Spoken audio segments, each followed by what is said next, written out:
scheme of signals regarding the movement and exact position of warships and carriers in Pearl Harbor.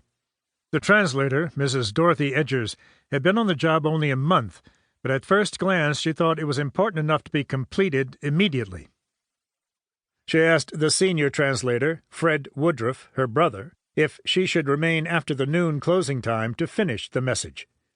He thought it was a crank deal, but of sufficient import to stay over.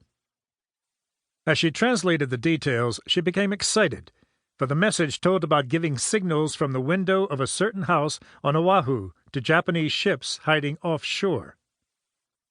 Fascinated, she showed what she had written to the yeoman presiding over the 6 translators. It was interesting, he said, but didn't warrant attention on a weekend.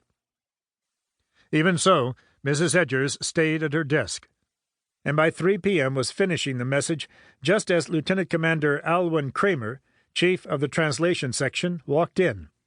He had studied Japanese assiduously, but Mrs. Edgers, like her brother, had been brought up near Tokyo, and her command of the language was far superior.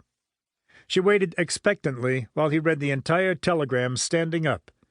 He seemed more annoyed than electrified, even though the last paragraph read, "If the above signals and wireless messages cannot be made from Oahu, then on Maui Island, 6 miles north to the northward of Kula Sanatorium, at a point halfway between Lower Kula Road and Haleakala Road, latitude 20 degrees 40 minutes north, longitude 156 degrees 19 minutes west, visible from seaward to the southeast and southwest of Maui Island.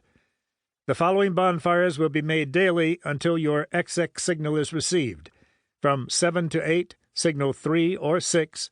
From 8 to 9, signal 4 or 7. From 9 to 10, signal 5 or 8. Nicknamed the Shadow, after the radio character, Kramer was tall and slender with a pencil mustache. He combined the traits of a dreamer with extreme punctiliousness. Every message that passed through his hands had to be meticulously, painstakingly corrected and recorrected.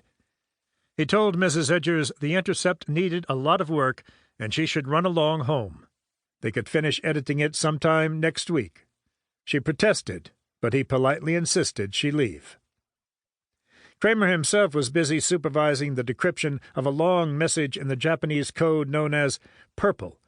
This was the most secret system used to transmit information between Tokyo and foreign embassies. First had arrived a pilot message from Tokyo, alerting Ambassador Nomura to make ready to receive a crucial message. The answer to America's reply to Japan's final offer in the long negotiations between the two countries in an attempt to end their difficulties in peace, not war.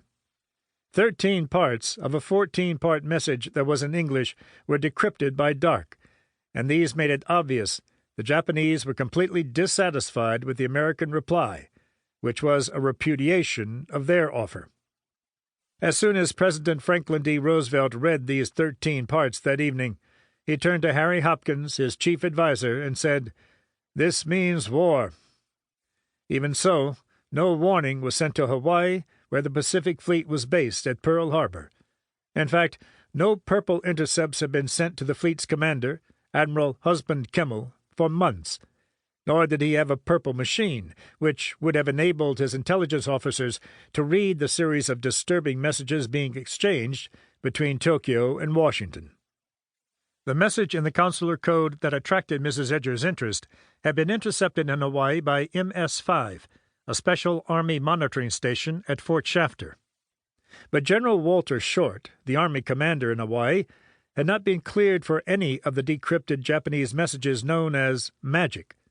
Short did not even know of MS-5's existence, nor had the Army major in charge of the station been given decrypting facilities. His orders were merely to ship the intercepts air mail to Washington in their original form.